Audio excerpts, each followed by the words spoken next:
দেশে ফিরবেন তারেক জিয়া, তারই অপেক্ষায় এক খেজুর চাষি। প্রিয় নেতা দেশে ফিরলে তাকে বসাবেন রাজকীয় চেয়ারে। ৬ বছরের চেষ্টায় বানানো যে চেয়ারটির পেছনে খরচ হয়েছে প্রায় ৩০ লাখ টাকা।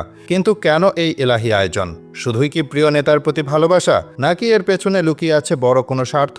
ময়মনসিংহের হবিরবাড়ি ইউনিয়নের পাড়াগাঁও গ্রামের এক কৃষকের বাড়িতে গিয়ে দেখা যায় দীর্ঘদিনের বানানো নতুন দুটি চেয়ার সামনাসামনি রাখা। একটি চেয়ার বড়, অন্যটি তুলনামূলক একটু ছোট। বড় চেয়ারটি একটু বেশি আকর্ষণীয়, সঙ্গে রাখা আছে দুটি কাঠের পাখা। পাশে রয়েছে একটি খাট, চেয়ার ও দুটি ডাইনিং টেবিল। চেয়ারের পেছনে দেওয়ালে টানানো রয়েছে একটি ছবি। ছবিতে রয়েছেন বিএনপির ভারপ্রাপ্ত চেয়ারম্যান তারেক রহমান ও ওই কৃষক সহ অন্যরা। জানা যায় ২০০১ সাল থেকে বাড়ির আঙ্গিনায় সৌদি খেজুর চাষ শুরু করেন ওই কৃষক। বাগানে ছিল অগণিত খেজুর গাছ।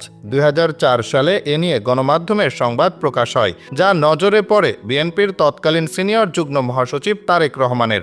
এরপর একই বছরের ১৬ জুন খেজুর বাগান পরিদর্শনে আসেন তারেক রহমান, কিন্তু তখন কৃষক মাটির ঘরে বসবাস করতেন। তারেক রহমানকে বসতে দেওয়ার মতো চেয়ারও দিতে পারেননি তিনি। সেদিনই মনে মনে প্রতিজ্ঞা করেছিলেন, খেজুর বাগান করে সফল হতে পারলে তারেক রহমানের জন্য দেশের সবচেয়ে আকর্ষণীয় চেয়ার বানাবেন।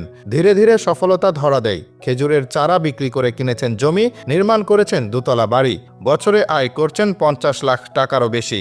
এমন সফলতায় তারেক রহমানের জন্য এগুলো তৈরি করা হয়েছে। তারেক রহমানকে চেয়ারে বসাতে আগ্রহ নিয়ে অপেক্ষায় আছেন সেই কৃষক। ২০০৮ সাল থেকে চেয়ার সহ আরও কয়েকটি কাঠের জিনিসের নির্মাণ কাজ শুরু হয়। এগুলো নির্মাণ করে একজন কাঠমিস্ত্রি। নির্মাণের আগে মিস্ত্রির সঙ্গে চুক্তি করেন সেই কৃষক। চুক্তিতে বলা হয়, এরকম নকশার চেয়ার আর কাউকে নির্মাণ করে দেওয়া যাবে না। নির্মাণ শেষ হওয়ার আগ পর্যন্ত প্রতি মাসে ১২,০০০ টাকা চুক্তিতে রাজি হওয়ায় সেই মিস্ত্রিকেই কাজ দেওয়া হয়। সে অনুযায়ী কাঁঠাল গাছের কাঠ দিয়েই কাজ শুরু করেন। নির্মাণ কাজ শেষ হয় ২০১৪ সালে। চেয়ার সহ অন্যান্য আসবাবপত্র বানাতে ওই কৃষকের খরচ হয় ৫০ লাখ টাকারও বেশি। শুধুমাত্র দুটি চেয়ার বানাতেই খরচ হয়েছে ৩০ লাখ টাকা। তারেক রহমানের জন্য নির্মাণ করা চেয়ারটিতে করা নকশা বাংলাদেশের আর কোনো চেয়ারে নেই।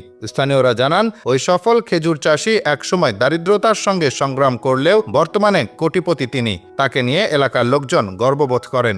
সৌদি খেজুর চাষের মাধ্যমে ব্যাপক পরিচিতি পেয়েছেন তিনি। এর মধ্যে তারেক রহমানের জন্য আলিশান চেয়ার তৈরির বিষয়টি জানাজানি হয়েছে। এতে আরও নতুন করে আলোচনায় এসেছেন সেই কৃষক। তারেক রহমানকে দাওয়াত দিয়ে এনে চেয়ারে বসানোর অপেক্ষায় প্রহর গুনছেন তিনি। এলাকাবাসীও চায় দেশে ফিরে তারেক রহমান ভালুকায় আসুক। এতে ভালুকা উপজেলার সড়ক সহ বিভিন্ন খাতে আরও উন্নয়নের ছোঁয়া লাগার সম্ভাবনা রয়েছে। সেই কৃষক জানান, খেজুর বাগান নিয়ে সংবাদ প্রকাশ করায় বাগানটি দেশে পরিচিত করায় আরেকটি চেয়ার শাইখ সিরাজের জন্য বানানো হয়েছে। এছাড়া কাঠের পাখা, তলোয়ার, খাট ও ডাইনিং টেবিলও বানানো হয়েছে। চেয়ারটি অনেক আগে বানানো শেষ হলেও এখনো পর্যন্ত কাউকে বসতে দেননি। কৃষকের ইচ্ছা, তার প্রিয় ব্যক্তিত্ব বিএনপির ভারপ্রাপ্ত চেয়ারম্যান তারেক রহমান চেয়ারে বসে উদ্বোধন করবেন। এতে মনে প্রশান্তি পাবেন।